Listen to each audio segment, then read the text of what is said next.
Hey, it's me, Logan from kidscanmeditate.com, and today we're going to be doing something a little bit different. Instead of reading the Bible, we're going to be reading this Bible track made by Dr. Jason Lisle, who's an astrophysicist that also happens to be a Christian. It's called Creation versus Evolution, Irrefutable Proof. I'm going to read the first chapter with you guys today. Hope you enjoy it.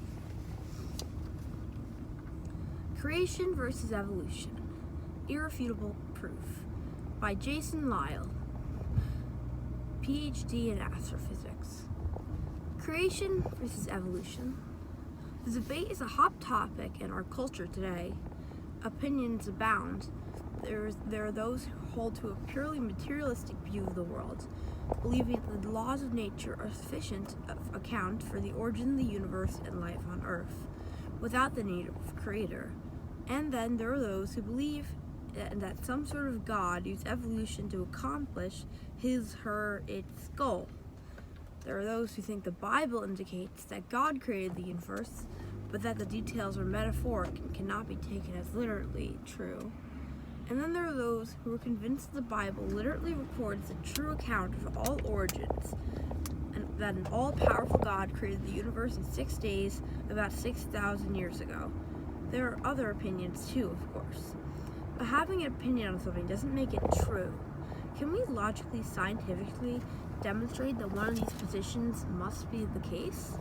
Can we really know for certain that how life began? I suggest that we can. I submit that it is possible to objectively prove that the Bible account of the origin of history is historically accurate, right, and that particles to people evolution is impossible. Of course, some people are so emotionally committed to their belief in evolution that they will be unwilling to even consider an argument for the contrary. Others will profess to fairly examine the argument, but with their mind already made up that biblical creation is silly and cannot be true, this booklet is not for such individuals. It is written for people who are thinkers, those who are willing to rationally consider a new perspective on the topic, even if it means giving up some of their previously held ideas. Before we address the biblical proof of creation, it is important to clear away from some of the intellectual debris. Some very bad arguments have been used in the creation versus evolution debate, and many people have been persuaded by these fallacies. It would also be difficult to fairly consider an argument for creation if one is already convinced that there are some good arguments against creation. So we will here briefly point out that most of the arguments are used to support evolution are actually fallacies, errors in reasoning. A few common evolution arguments. One very common evolution argument is that evolution must be true because we see it happening today. Bacteria become resistant to antibiotics, and fish change in response to selection pressure, and animals adapt to their environment. This argument is erroneous because it commits the fallacy of equivocation, shifting the meaning of a word within an argument. In this case, the word evolution is taken to both change in a general sense, which we do observe, and the idea that all life descended from a common ancestor, which we do not observe. But these are two different concepts. The fact that one type of change occurs does not prove the other type of change can occur in fact. The type of changes we observe in the nature are opposite in the opposite direction in terms of genetic information from what particles to people evolution requires. So instead of gaining DNA, like a bunch of people say, we're actually losing DNA. It's incredible to think that a long time ago there was a much more advanced society.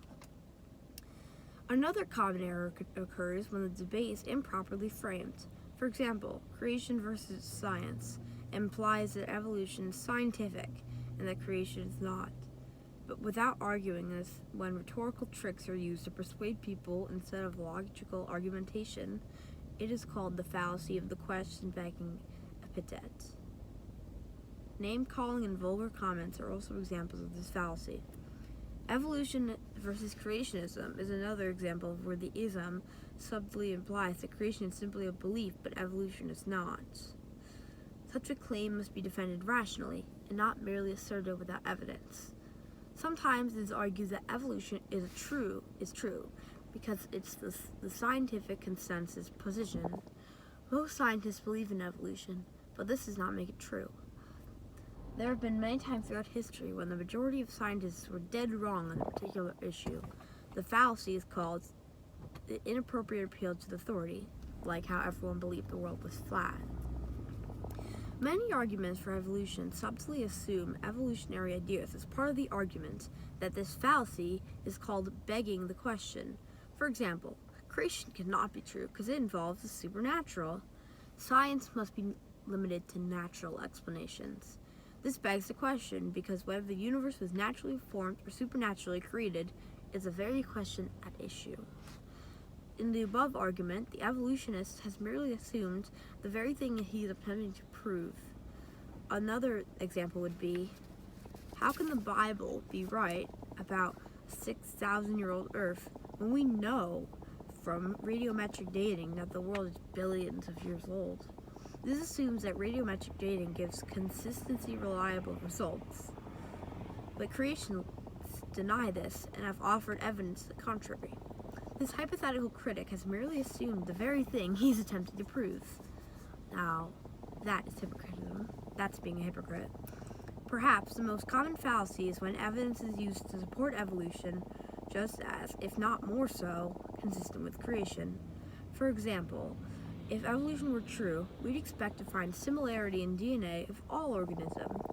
And this is exactly what we find, so evolution must be true. But the problem is, creationists would also expect to find similarity in DNA of all organisms, since life shares the same creator and shares many similar functions. The fallacy, called affirming the consequent, is very common in evolutionary literature. Ratification is a fallacy of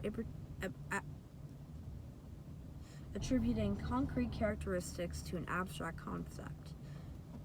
Refilication is perfectly acceptable in poetry, but should be avoided in logical debates because it can be ambiguous. For example, the evidence speaks for itself is a fallacy of ratification because evidence as a concept cannot speak at all. Evidence always requires interpretation. Another example, creationists say this, but science says otherwise. Science is a conceptual tool. It does not literally say anything, so this argument is fallacious.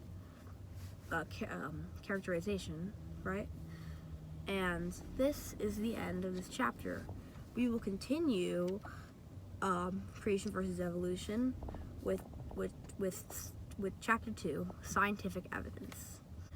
Have a nice day. Bye. He is the way, the truth, and the life. Seek him as he is seeking you.